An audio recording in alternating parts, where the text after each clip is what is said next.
가입을 한번 해본 적이 있었고, 요즘에는 개인정보 보호 동의 어렵지 않으니까 한번 눌러서 검색해보고 받을 수 있는 건 받아야지, 알뜰살뜰한 마음으로 좀 했었던 건데 이게 이렇게 좀 쓰여지고 있었다고 하니까.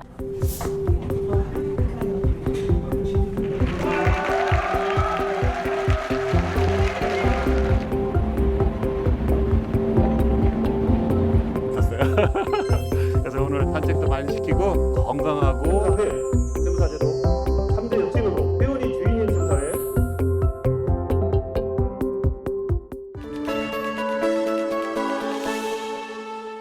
시대가 좀 흐름이 바뀌어 가면서 오프라인보다는 온라인 시대가 좀 변하고 있잖아요. 네.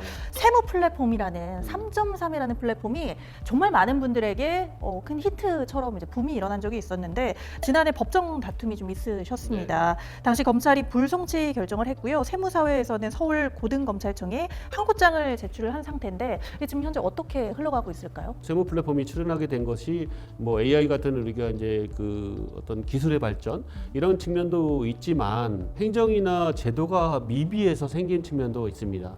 그러니까 기본적으로 예컨대 정말 환급금이 있었다면 그냥 자동으로 환급되게 세제를 만들면 되는 거 아니야? 아니면 국세청에서 행정을 좀 적극적으로 해가지고 그냥 돌려줬으면 스스로 엄청난 수수료를 내거든요. 네. 30%. 근데 그런 수수료를 안 내고도 얼마든지 전액을 다 환급받고 정부가 적극 행정을 해서 좋은 일을 했다고 국민들한테 칭송을 받을 수 있는데도 불구하고 왜 안 하는 거죠? 그러니까 그런 이제 의문이 있는 거잖아요. 그러니까 이제 그런 것들을 할 수 있는 체계를 빨리 공공영역에서 만들었어야 되는 거죠. 그런데 그렇지 못하다 보니까 이제 마치 그것이 이제 수혜인 양 이게 생각하는데 사실은 손해인 거죠. 더 큰 문제는 뭐냐면은 그 3.3 같은 세무 플랫폼들이 회원이 한 1,650만 명이나 된다고 해요.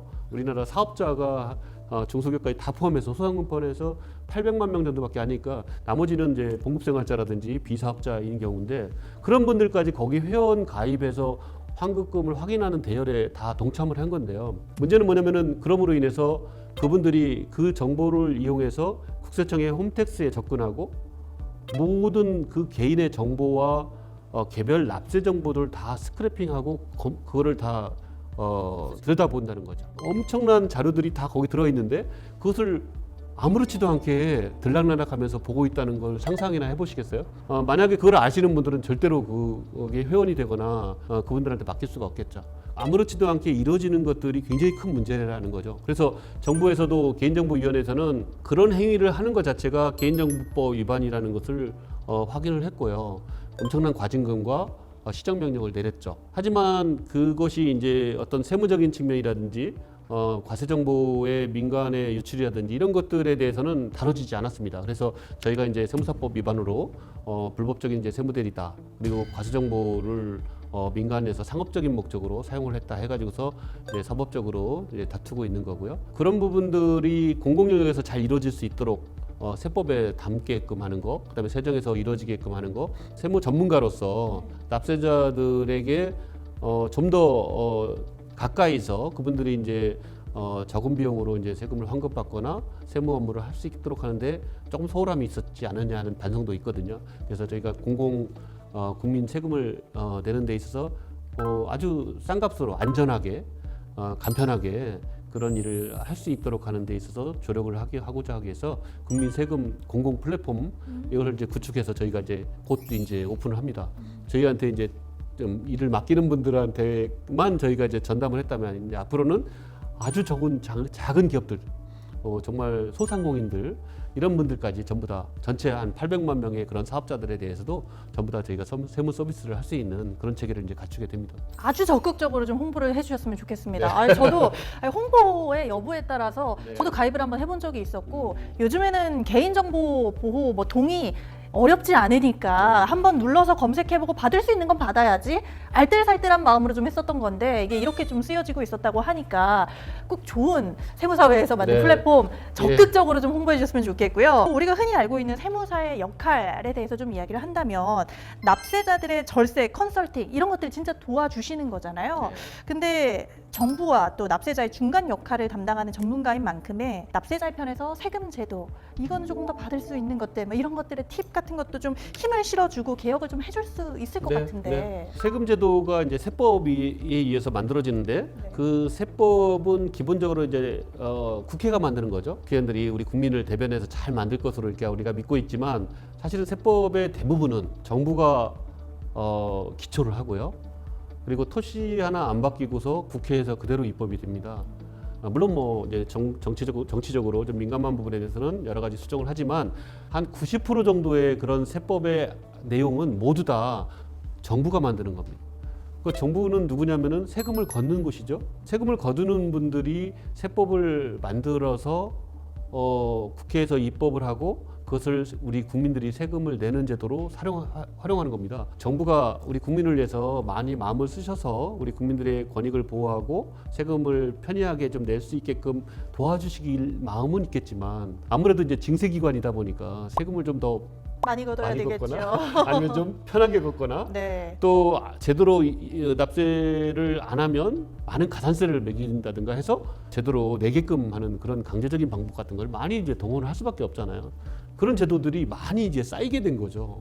세금을 좀 쉽게 걷고 많이 거둘 수 있는 방법을 쓰다 보니까 이 세금 제도 자체가 국민이 원하는 세금 제도는 될 수가 없겠죠. 그래서 저희는 세무사들은 우리 국민들의 생활과 기업의 활동 영역 그 현장 가까이에 그 속에서 일을 하고 있거든요. 그렇기 때문에 그 현장의 문제, 그분들이 국민과 기업들이 원하는 세금 제도 이걸 너무 잘 알고 있거든요. 그래서 세무사들이 제대로 세금 제도를 우리 국민이 원하는 방식으로 좀 만들어야 되겠다고 마음만 먹으면 어떻게 만들어야 되는지를 답을 다 알고 있는 거죠. 근데 그동안에 이제 저희 세무사들은 그런 역할보다는 어떤 특정한 내 고객들에 대한 절세 컨설팅 이런 데 이제 매몰되어 있었거든요. 그렇지만 아까 말씀드린 대로 우리 세무사들은 법적 사명이 납세자의 권익 보호, 그다음에 납세 의무의 성실한 이행을 지원해주는 역할을 하는데 그것이 마치 자기 고객에 대해서만 한정되는 게 아니라 우리 국민 전체 공익을 위해서 우리 전문성을 반드시 드날리는 것이 우리의 사명이다라고 보는 거죠. 우리 국민들이 원하는 세금 제도를 만드는데 우리가 전문성을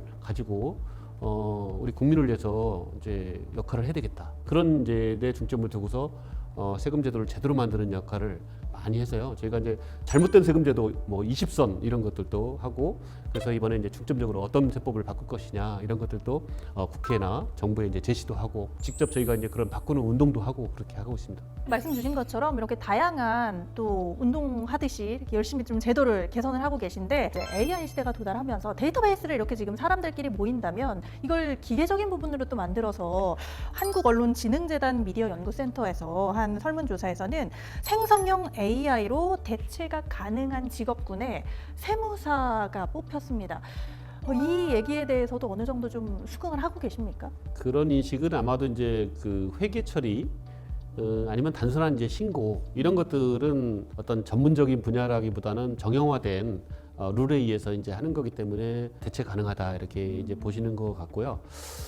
사실은 이제 세무사의 영역은 이제 그런 단순한 영역보다는 세법은 법적 외형보다는 경제적 실질을 많이 따지거든요. 그러니까 굉장히 많이 다양한 경우의 수가 생기고 그 판단을 그르쳤을 때는 세금 차이가 엄청나게 나는 거죠. 그래서 어느 경우보다도 세법적인 어떤 전문 지식이나 이런 것들은 AI의 도움을 받을 수 있지만 AI가 어떤 일을 대체한다기보다는 최고의 전문가들을 지원해주는 역할, 그분들의 도움을 받아서 제대로 전문성을 국민들한테 또 고객들한테 이렇게 보여줄 수 있는 그런 역할로 이게 나아가는 겁니다. 그래서 저희들도 이제 그런 세무사의 어떤 역할, 전문성과 책임성을 부각시키는 데 있어서 AI적 기능들을 활용해서 저희들 이제 플랫폼 세무사회를 구축하는 역할들도 지금 하고 있습니다. 세무사회가 성공적인 혁신을 만들어가기 위해서는 회장님의 역할도 당연히 중요하겠지만 집행부의 역할도 또 중요할 것 같고 각자의 세무사분들의 또 역할이 굉장히 중요할 것으로 좀 보여지는데요.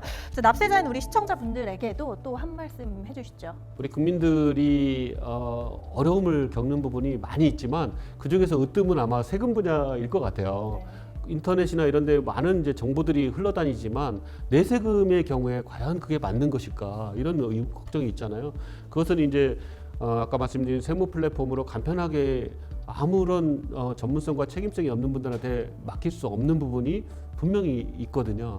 그래서 우리 국민들도 세무사와 함께 여러 가지 경제 활동을 하시고 또 소득을 올리고 하시는 데 있어서 세무사들의 그런 전문성과 책임성과 함께 해주신다면 아마도 국민 생활에 있어서 또 기업 활동에 있어서 큰 이제 문제 없이 더욱더 이제 편안하게 활동을 할 수 있을 것 같습니다. 세무사를 믿어주시고 열심히 세무사들이 지원할 수 있도록 해주시면 감사하겠습니다. 네, 앞으로도 국민과 함께 가장 가까운 조세 전문가로 또 끝까지 힘써주셨으면 좋겠습니다.